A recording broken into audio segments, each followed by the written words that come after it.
let's check out Dave Roberts' lineup card to go up against Twins right-hander Simeon Woods Richardson. It's Mookie Betts in that leadoff spot again, followed by Shohei Ohtani. Will Smith went deep twice last night. Freddie Freeman in the cleanup spot. No Teoscar Hernandez on his bobblehead night. We have Andy Pages in right field.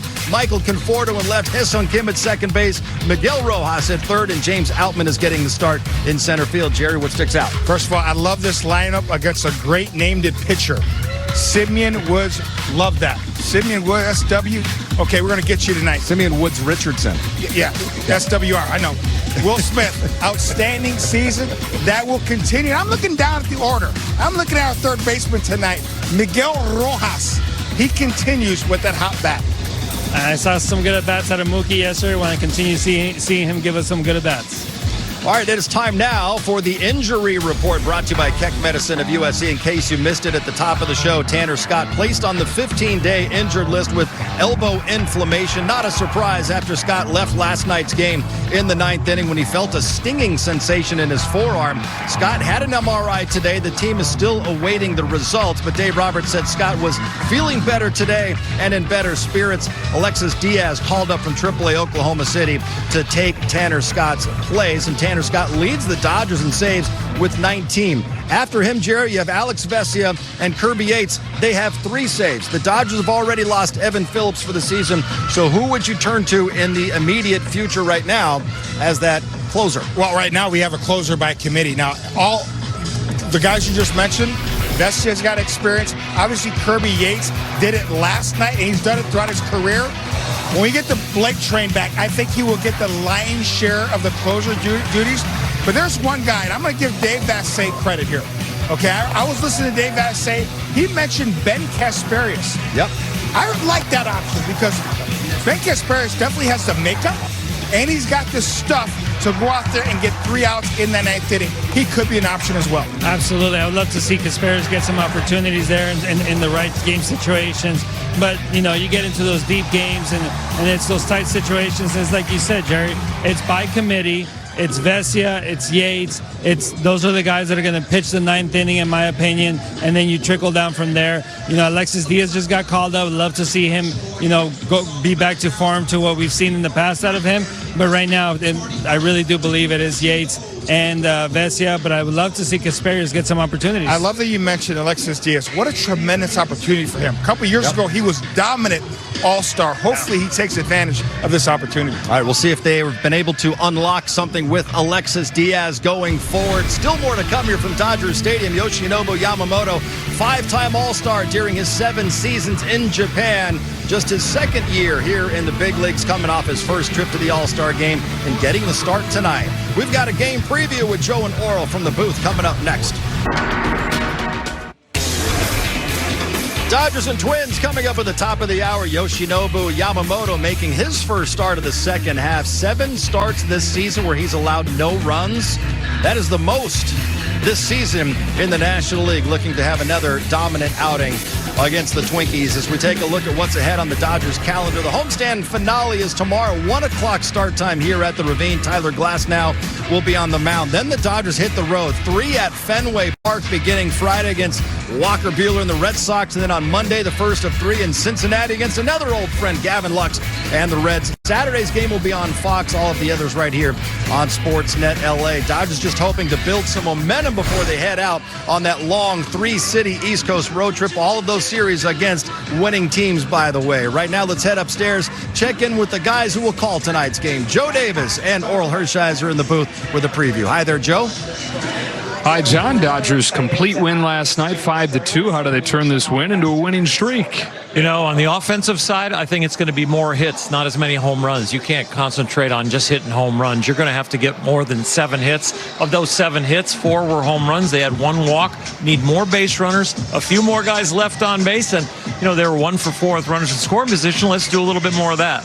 pitching side, good start, and then you have Yamamoto trying to be the guy to follow it up. Yeah, we had 2 starters yesterday. Both those guys did well, and wow, what a blow to the team to lose Tanner Scott, so we'll see how the bullpen pans out. But with Yamamoto, it's been the most consistent starter we've had. Yes, he had the shortest outing of his career against Milwaukee, but he responded against the Giants, and that splitter was deadly against the Giants. 1 for 13 they were against it. He's 5th in ERA, he's 3rd in average against. What a season he's had. He's already made more starts than he did last year and showing no signs of slowing down as he gets ready to face the Twins tonight, John. All right, Joe and Earl, thank you guys. We will see you coming up. Dodgers and Minnesota Twins coming up at 7 o'clock. There's Yoshinobu Yamamoto and his final warm-up throws in that Dodgers bullpen, looking for his 9th win in his 2nd big league season. He's also 4-1 lifetime in interleague play, but this will be the first time ever facing the Minnesota Twins. Dustin May made his first relief appearance in 5 years last night. He picked up his 6th win of the season. He was the bulk guy after Shohei Ohtani. Right now, Dustin May is our Dodger voice, brought to you by Morongo Casino Resort and Spa. Well, Dustin, you've had quite the season thus far. It's crazy to think that we're already in the second half of the year. You're coming off of an outing in which you came out of the bullpen. So first, how was that for you? And is there some thought to just, now that we're in the second half, like finding moments here and there to kind of give your body a little bit of a blow or a little bit of a break to remain healthy for this whole season? Yeah, it was definitely different. I had known about it for a little while that I was going to be doing that, so I kind of gave my mind some prepared time to do that, kind of remember what it was like. Definitely different, definitely like a different like way to prep and be ready for the game and like the outing. But I felt good going in, felt ready, so I didn't mind it. Yeah. But excited to be back in the rotation for the next one. Yesterday you talked about how you've kind of been leaning on some cues to get back to where you like to be with the command, things like that. When did you kind of just realize that was something that was missing for you when you were, yes, you've been having a lot of success, but there have been a few outings where you're kind of having that up and down and wanting to lock back in? Yeah, that's kind of been like the whole year. It's just kind of been like a roller coaster. It's been good outing, okay outing, really bad outing, good outing, okay. It's like I can't string like a couple, or I haven't. It's not that I can't. I haven't strung a couple good ones in a row. So definitely looking forward to being able to do that. Hopefully the stuff that I've been working on in between outings, like just being able to get my body in the right spots and like kind of being able to like figure out the cues in the outing and being able to like do them quicker on like on the fly. Hopefully that translates to me being able to replicate that in the game. Were these things that you kind of found coming back to, or were you talking to some of the pitching coaches and maybe they saw something, or was something you saw in the footage? Kind of both. We've been talking a lot. The first month and a half, it was probably just kind of like, or we were all kind of like, just go do like what you're doing, and then we'll kind of teeter off of that. And then kind of talked about some things after that, didn't really work. And then now we're trying to, or we kind of found some things that are working. We're just got to be able to repeat it and not like get back lost in between the two. It's one of those things when you obviously look at your career, you're not a rookie in this league. You've been around for quite some time. But this year, with being healthy, you're hitting, whether it's career highs in inning pitch, things like that. What is that like for you? Does that feel kind of strange to be saying things like that? And how rewarding is it to be just considering where you're at health-wise in the second half of the season? Yeah, no, I mean, I've been in the league for a while. I have some knowledge and like understanding of the game, but also this technically is, I mean, I guess you could call it like my rookie year because I haven't been playing for so long.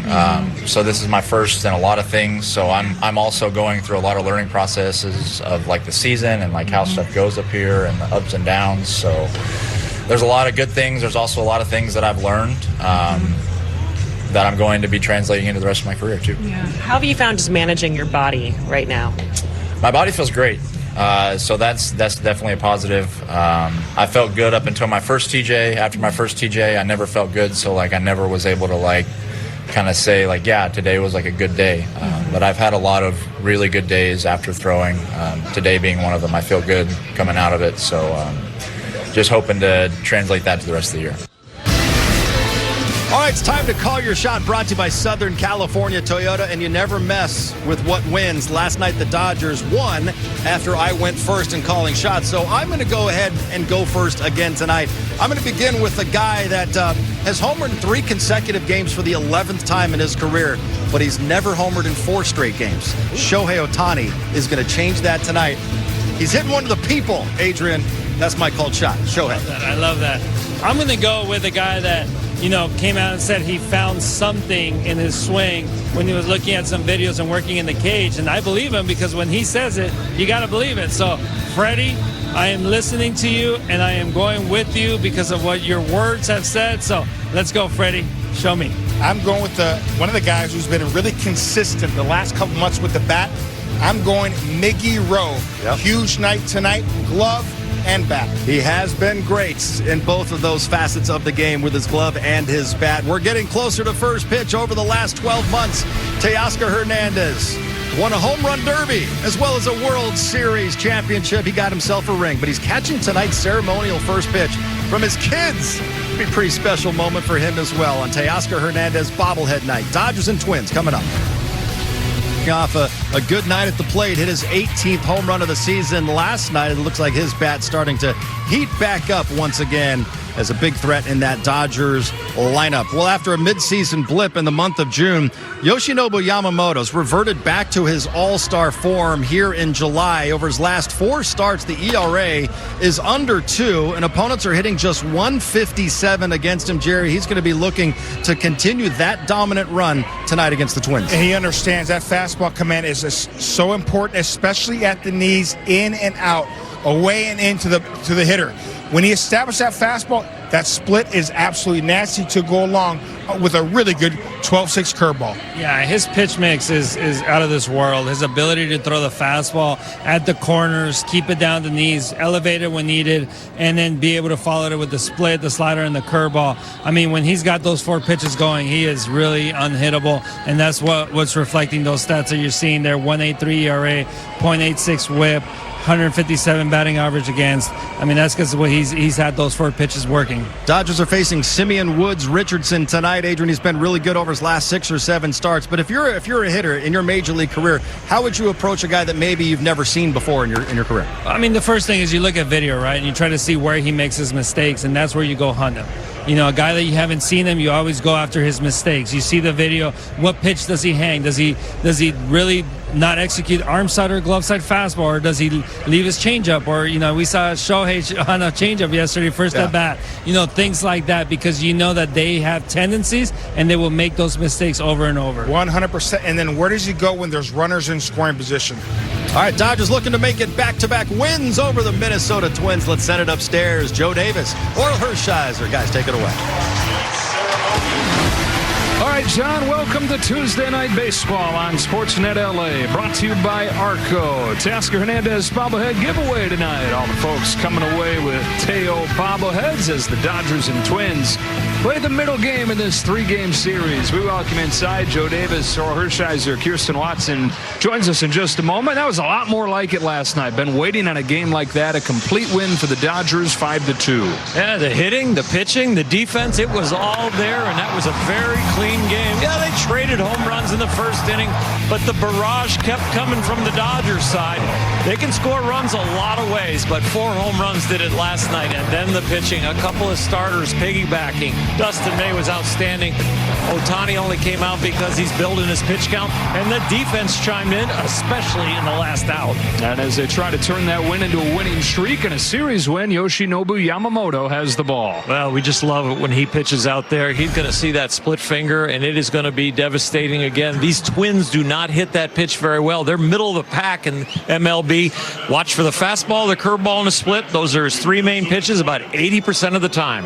Oh, there was one dark cloud hanging over the game last night with Tanner Scott leaving. Kirsten, you have the latest. That is out of the last playoff spot. They've got 6 teams they'd have to jump to get into the playoff picture, but trying to make their case as a playoff team going into the deadline. Here's Buxton. You buckle up right away with this superstar leading off for the Twins. All-star against all-star. Off we go with a fastball that misses away. With the 5-2 win for the Dodgers last night, they've won 15 of the last 17 games against the Twins over the last decade. Chopper foul, and it's 1-1. Buxton has not been the issue for the struggling Twins offense. 2 for 4 with a home run, his 4th in his last 9 games. On his off day Wednesday, when he went back to his hometown, talked to his Little League team, the one that he coaches. This winter, went back and coached his 11-year-old son's team. And he said that was as important as anything he did in this great season he's having. He's down on strikes here as Yamamoto gets him with a fastball, but helped restore his love for baseball, took his focus away from his body and all the injuries. And what you're seeing is a much happier, healthier in every way version of Byron Buxton. Down on strikes for the first out of the night. And up comes a guy that nobody can seem to get out lately. Ryan Jeffers, 2 more hits last night, 2 walks, 5-16 over an 8-game hitting streak. Yamamoto brings him a 2-1 pitch. Bouncing ball to Mookie Betts. 2 gone in the first. If Yamamoto and the Dodgers get 7 strikeouts in this game, everybody's going to get a free Jumbo Jack. You can munch on during the day game tomorrow with the 1 o'clock start. Tyler Glasnow going for the Dodgers. There's 3-2 to Willie Castro. Fastball rings him up, and he puts bookend K's on a 1-2-3 first. Waits on a 2-1 from Yamamoto. Inside corner with a fastball. Correa doesn't like it, but it looks like it might just graze the edge.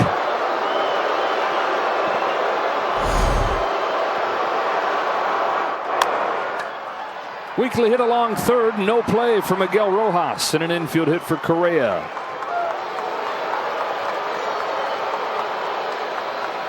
That was such an in-between play for Miguel. It takes a late kick to the left for you at home, and you say, why didn't he let it possibly go foul? But he knew right there that there's no way it's going foul, and you don't want to let it go by you, and maybe it turns into a weak double.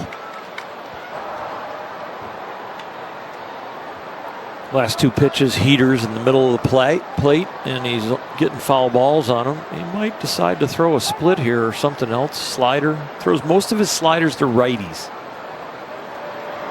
Curveball, he'll throw to both lefties and righties, but the slider is mostly to right-handers.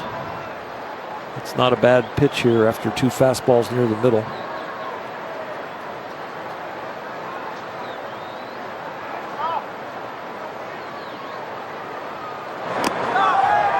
France took it for ball 4.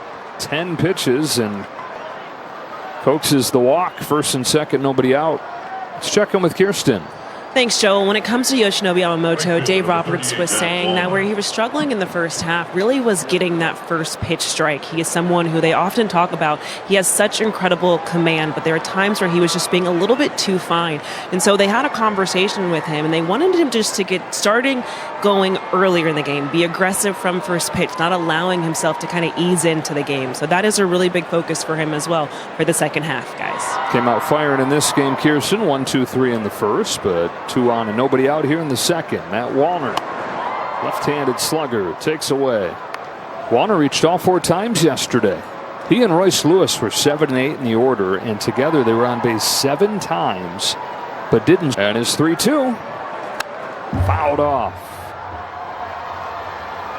as they were doing last night. Twins making life tough, putting the pressure on.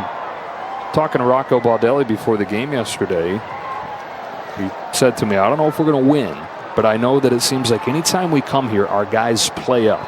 This stadium elevates their level of play. I don't see environments like this typically in the AL Central. Fly to right field for Pages. There's the first out. Throw goes to third and cut off by Betts.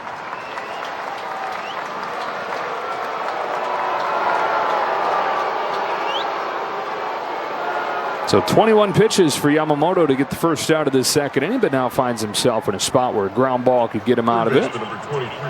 On an 0-1, Lewis takes strike 2. Just nicked the zone right there. with a sinker that he's throwing a lot more than he usually does. That's a really good pitch, especially after the splitty. Twins 1 for 9 so far in this series with runners in scoring position.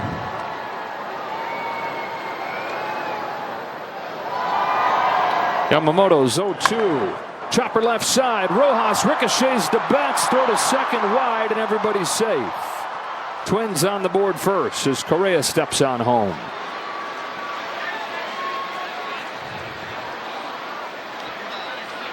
Mookie has a nice reaction to the deflection off of Miggy's glove, and then the feed over to Kim is just a little bit wide for somebody his height. He tried to keep his foot on, but just could not get the ball and keep the foot down. Already 45 pitches, only 4 outs recorded. 2 on with 1 out. Here's his 2-2 to Bader. Got him with a fastball. 2 gone. He gets the swing and the miss on the high fastball. The low fastball that maintains its altitude at the knees is the one they kind of blink through because they think it's a splitter. But this one he just beats him to the spot after some good splitters.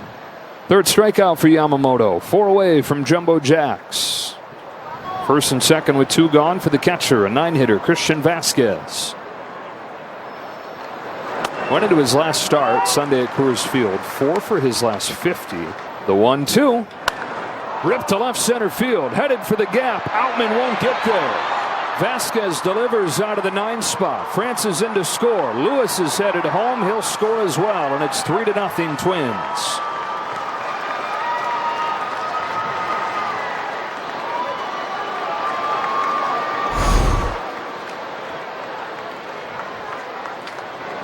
Center cut, firm, hard stuff, and boy, he didn't miss the gap on this one. Hit perfectly in the gap. Number 25, Byron Buxton.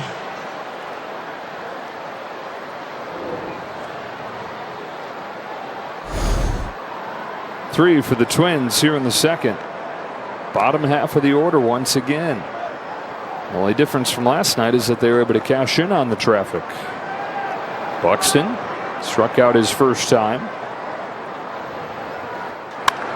On the ground left side, knocked down by Betts, but he'll have no play.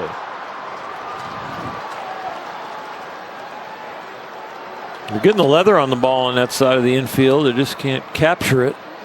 Probably should have had an out on the ball that got deflected to Mookie. Just the throw was a little off. This one would have been hard to throw Buxton out with his speed and Mookie on the ground. Even if it stays in the leather, you're not throwing anybody out. Really saved a run by knocking it down. Ryan Jeffers, the 8th man to bat in this second inning. And it's familiar territory for the Dodgers falling behind here. The only team in baseball that's given up the first run of the game more often than the Dodgers, the Rockies. Another payoff to Castro is looped up the middle into center field, base hit.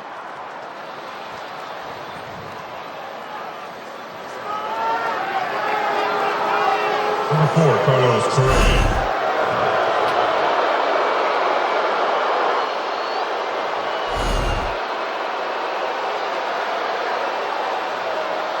Well, the focus goes off of Yamamoto and on to somebody else.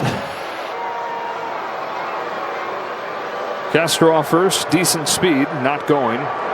There's strike 3. Like a house by the side of the road. Correa takes it. 4th one for Yamamoto. 1 away in the 3rd. Mentioned earlier, the high fastball gets the swing and miss. The low fastball gets the blink through because they're trying to lay off the split. And it stays there at the knees and gets the call.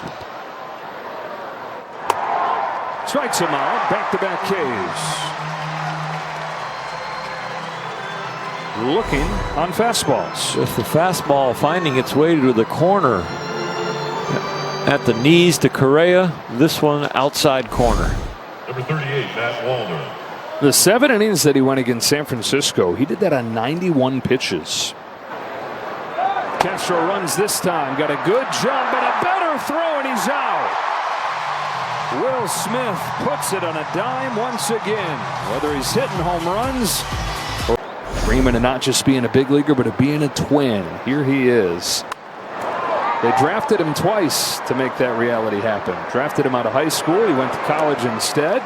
Drafted him again 3 years later in the first round out of Southern Miss. And a very specific dream has become a reality.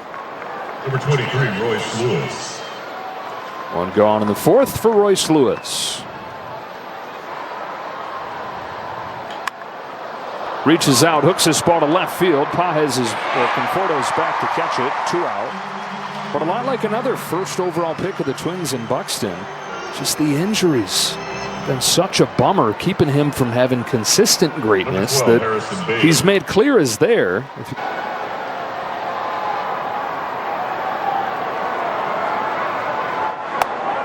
Strike 3 call. Another one on a fastball. So he's racked up 6 Ks over 4. Back at square one in this game, tied at 3 as Andy Pages has found the seats. And Yamamoto, even though he's at 92 pitches, nobody was warming in that pen until just a moment ago. And Ben Kasparius got up. Top of the order, Byron Buxton. Hot shot over to first, but Freddie Freeman's got it. A rare first pitch out. Career high for Yamamoto in the big leagues is 110. He's gone north of that over in Japan, but here stateside, 110. So still under that number. We were talking earlier, he would often go over that number in Japan. That was the expectation. We're going to give you a full week of rest. Come back and just attack. Get 3 quick outs. Couple quick ones. 7K. Jumbo Jacks, baby. Not only Jumbo Jacks with that 7th K, but he's got a chance to do something that no Dodger pitcher has done in this series, which is to have a 3-up, 3-down inning. 7 Ks all on fastballs. The 1-2 pitch. Strikes him out. First non-fastball strikeout. It's a splitter, his 8th. Halfway home in a 3-3 game.